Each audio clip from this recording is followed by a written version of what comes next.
monde, bienvenue sur ma chaîne. Je suis super contente de vous retrouver pour cette nouvelle vidéo. Alors on se retrouve pour un nouvel épisode de Invité au paradis. Toujours pour t'inspirer, pour t'encourager, pour te motiver. Tous les V. Invité au paradis, c'est une rubrique que j'ai décidé d'ajouter à ma chaîne YouTube. Parce que ce qu'on entend est aussi important que ce qu'on mange. C'est pas seulement ce que tu manges là qui te nourrit.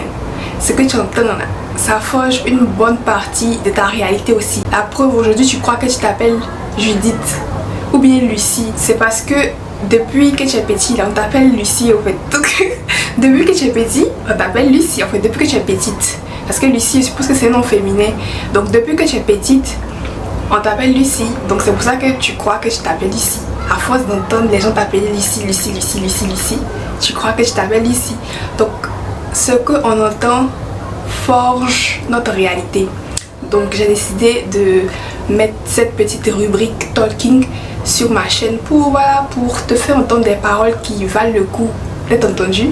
Alors ce qui a inspiré la vidéo d'aujourd'hui, c'est que j'étais en train d'avoir une conversation avec ma petite soeur. En fait elle était malade et puis on était en train de parler au téléphone quoi, et par vidéo quoi. Et puis elle me disait hey, j'ai envie de manger quelque chose de doux, quelque chose comme ça. Elle est en train de décrire ce que elle a envie de manger. Et elle a dit, en fait souvent nous on a des blagues en fait entre nous où on menace Dieu quoi, tu vois, genre, Dieu même il est trop comme ça, genre on le critique quoi, tu vois. Et du coup elle a dit tout ça là même, si Dieu m'aimait là, il allait rendre ça available. Bon elle, en parlant en anglais, elle a dit tout ça là même, si Dieu m'aimait là, il allait rendre tout ça là disponible pour moi, tu vois. Donc, genre il allait rendre ça disponible pour moi déjà au fait, je n'allais pas avoir à penser à genre qu'est-ce que je dois manger et tout ça. Mais comme il s'en fout de moi là, il me laisse me débrouiller moi-même, tu vois. Et puis automatiquement elle a dit ça, automatiquement j'ai dit aïe, il s'en fout pas de toi, il t'a donné José Maria, non, ma soeur s'appelle José. Bon, José Maria j'ai coupé. Il t'a donné José Maria, non. C'est pour remédier à ta faim là même qu'il t'a donné José Maria, tu vois. Quand j'ai dit ça, j'ai l'impression que j'ai dit ça inconsciemment. Genre, tu vois, le genre de paroles que tu dis sans vraiment réfléchir. Quelqu'un dit ça et puis toi tu réponds en même temps. Et puis c'est les minutes après que j'ai réalisé ce que je venais de lui dire au fait. Et quand je me suis rendu compte de ce que je venais de lui dire, je réalisais en fait que à l'instant là, la voix que j'avais entendue qui disait j'ai faim. Tu vois, j'ai faim, je veux manger ça. Bon, elle disait ça aussi pendant qu'elle était en train de fouiller dans son frigo pour choisir ce qu'elle allait préparer pour manger, tu vois. Comme j'ai dit, on était en train de rigoler, on était en train de s'amuser, quoi, on critiquait Dieu, on guillemets. Et donc, quand j'ai réalisé après ce qui venait de se passer, j'ai réalisé qu'en fait, ça s'était passé comme si j'avais entendu la voix de sa faim. Tu vois, c'était comme si c'était sa faim à elle qui avait dit j'ai faim au fait, qui avait parlé, tu vois. Et moi, je me suis adressée aussi à sa fin en lui disant Dieu ne t'a pas abandonné, bien Dieu ne s'en fout pas de toi. C'est pour ça qu'il t'a donné un être humain qui a conscience que tu es là, qui a la capacité de réaliser que tu es là, que la faim est là, et puis chercher quelque chose à manger pour couvrir cette faim là. Et si on était dans une réalité où la faim disait j'ai faim et puis personne, il n'y a rien en fait, il n'y a rien pour combler cette faim là au fait. Ça tu vois ce que je veux dire. Mais en fait il y a eu ce truc, cette épiphanie, ce moment de... Tu vois. Et ça m'a directement ramené à un verset biblique qui dit... Attends, je vais regarder parce que je connais pas. Donc, j'ai trouvé, c'est dans Jean chapitre 4. Notre texte de référence là, c'est chapitre 4, verset 1 à... Verset 1 à... Je ne sais où, allons. Donc, je vais lire comme d'habitude. Le Seigneur sut que les pharisiens avait appris, le Seigneur là c'est Jésus, avait appris qu'il faisait et baptisait plus de disciples que Jean. Jean là c'est la voix dans le désert, il faut aller regarder miracle. Il faut aller regarder là-bas, on a introduit qui est Jean. Donc on dit Jésus maintenant il baptise plus de gens que Jean. Toutefois Jésus ne baptisait pas lui-même mais c'était ses disciples. Alors il quitta la Judée et retourna en Galilée. Comme il fallait qu'il passât par la Samarie, il arriva dans une ville de Samarie nommée Sichar, près du champ que Jacob avait donné à Joseph, son fils. On va pas aller en arrière pour aller chercher c'est qui est Jacob, tout ça. Là se trouvait le puits de Jacob. Jésus fatigué du voyage, était assis au bord du puits. C'était environ la 6e heure. Tu as vu, non? Jésus se fatigue. Jésus qui est Dieu là, il connaît la fatigue. Une femme de Samarie vint puiser de l'eau. Jésus lui dit, donne-moi à boire, car ses disciples étaient allés à la ville pour acheter des vivres. La femme samaritaine lui dit, comment toi qui es juif, me demandes-tu à boire à moi qui suis une femme samaritaine? Les juifs, en effet, n'ont pas de relation avec les samaritains. Donc, la partie où Jésus vient dire, il boit de l'eau là. Jésus lui répondit, si tu connaissais le don de Dieu et qui est celui qui te dit, donne-moi à boire, tu lui aurais toi-même demandé à boire et il t'aurait donné de l'eau vive. C'est cette partie-là qui est venue dans ma tête en même temps, en fait. Si tu savais qui était le don de Dieu et puis qui te demandait à boire, toi tu lui aurais demandé, tu vois. Elle est présente pour que tu ailles prendre la nourriture dans le frigo, se faire quelque chose à manger et puis manger là. C'est l'assistance que Dieu a donnée à cette fille-là, en fait. C'est la preuve que Dieu n'a pas abandonné celui qui a faim là. Il lui a donné quelqu'un pour lui donner à manger. Tu comprends? Il lui a donné quelqu'un pour lui donner à manger. Imagine la faim était comme ça et puis il n'y avait personne pour savoir qu'elle-même elle est là. Pour dire qu'on va mettre manger là-bas. You know? Mais là, il y a quelqu'un qui peut se rendre compte que tu es là et puis actuellement préparer quelque chose pour te donner au fait. Donc ça veut dire que Dieu t'a pas abandonné. Que tous les humains que chacun de nous a là, c'est la réponse de Dieu à un problème bien spécifique au fait. C'est la réponse de Dieu à une faim ou bien une soif bien spécifique, tu vois. Donc on va continuer un peu la lecture là. Donc elle répond, Seigneur, tu n'as rien pour puiser et le puits est profond. D'où aurais-tu donc cette eau vive? Es-tu plus grand que notre père Jacob qui nous a donné ce puits et qui en a bu lui-même ainsi que ses fils et ses troupeaux? Jésus lui répondit, quiconque boit de cette eau aura encore soif.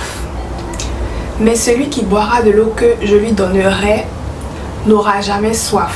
Et l'eau que je lui donnerai deviendra en lui une source d'eau qui jaillira jusque dans la vie éternelle. La femme lui dit, Seigneur, donne-moi cette eau afin que je n'ai plus soif et que je ne vienne plus puiser ici. Et puis il y a la réponse que Jésus lui donne. Va, appelle ton mari et viens ici. La femme répondit, je n'ai point de mari.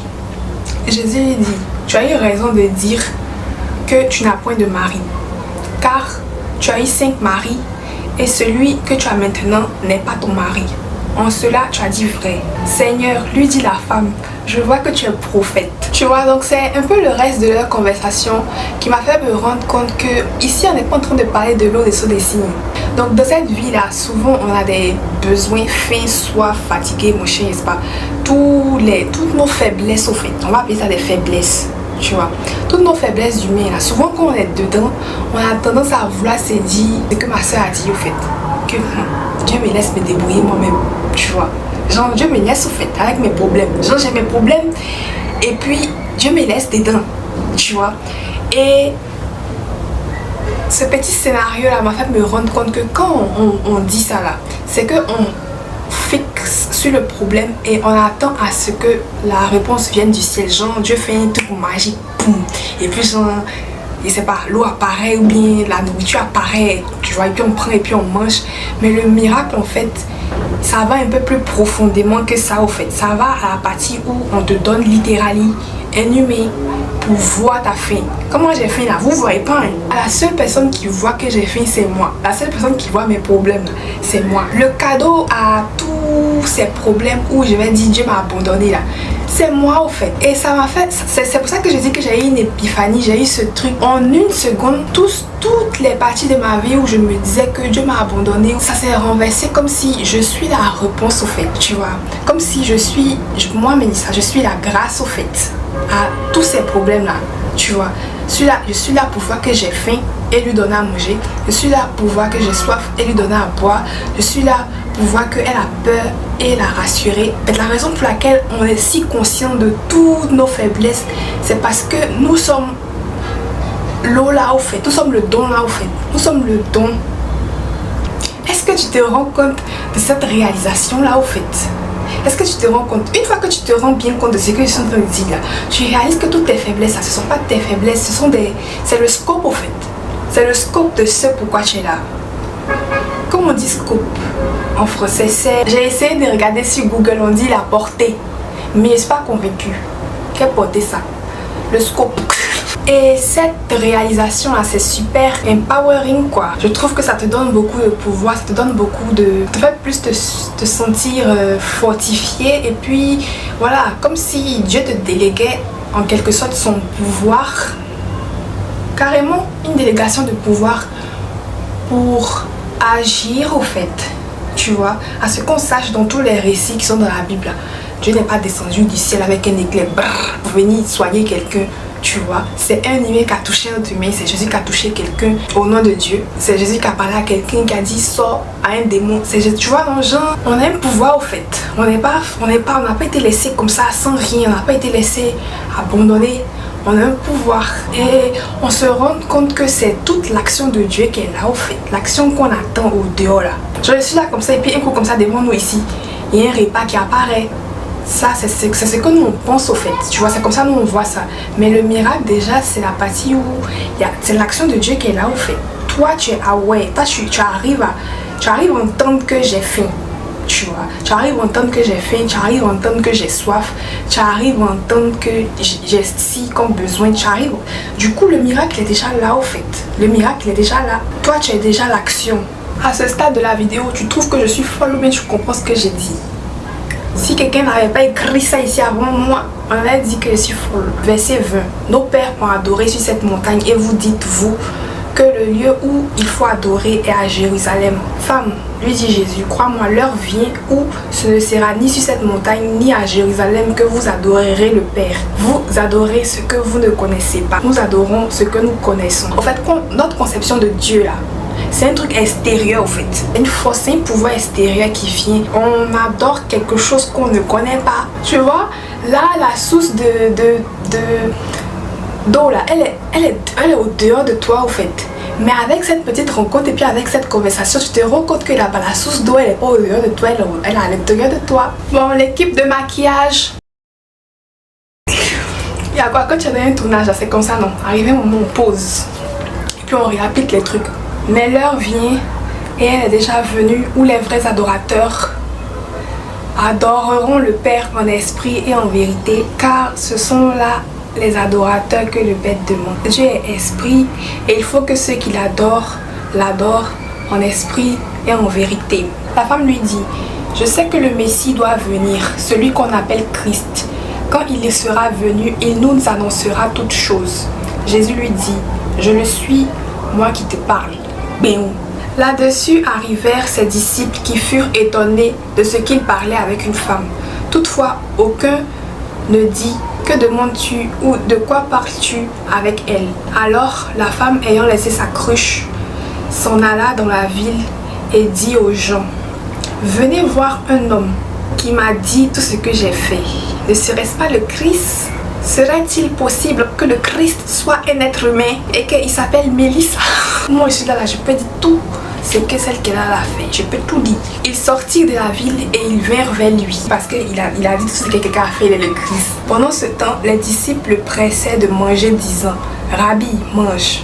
Mais il a dit, j'ai à manger une nourriture que vous ne connaissez pas. Les disciples se disaient donc les uns aux autres, quelqu'un lui aurait-il apporté à manger? Jésus leur dit, ma nourriture est de faire la volonté de celui qui m'a envoyé et d'accomplir son œuvre. Ne dites-vous pas qu'il y a encore 4 mois jusqu'à la moisson? Voici, je vous le dis, levez les yeux et regardez les champs qui déjà blanchissent pour la moisson. Ça, moi, je ne comprends pas ce qu'il voulait dire. Soyez un peu sérieux, Mélissa, sérieux. Donc, quand moi, je lis ça, j'interprète ça comme si celui qui dit j'ai faim, là, c'est celui qui mange la nourriture. Tu vois, celui qui dit j'ai faim. Il a dit l'estomac. Celui qui mange la nourriture physique qu'on mange entre nous ici, la chicken poisson. Et celui qui a la nourriture qui est de faire la volonté de Dieu là, c'est celui qui... Voilà, c'est l'action quoi. La faim, je suppose que c'est celui qui dit j'ai faim. Et moi qui me lève et puis qui prépare quelque chose à manger, c'est moi qui est en train de faire la volonté de Dieu qui est de donner à manger à ceux qui ont faim, I guess. En commençant par celui qui est ici, l'estomac qui est ici. Alors voilà, on arrive à la fin de notre vidéo. J'ai l'impression que je suis partie un peu dans tous les sens, mais ça te donne un peu de food for thought quand même, non? Ça donne un peu de... Oui, attends. Ça te donne un peu de, tu vois, ça donne quelque chose sur quoi cogiter un peu, et puis ça te, si tu grasses bien le concept dont on a discuté dans cette vidéo, ça te donne beaucoup de pouvoir, au fait. Ça te donne beaucoup de pouvoir.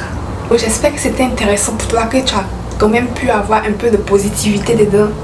Si oui, like, et on se retrouve dans la prochaine vidéo.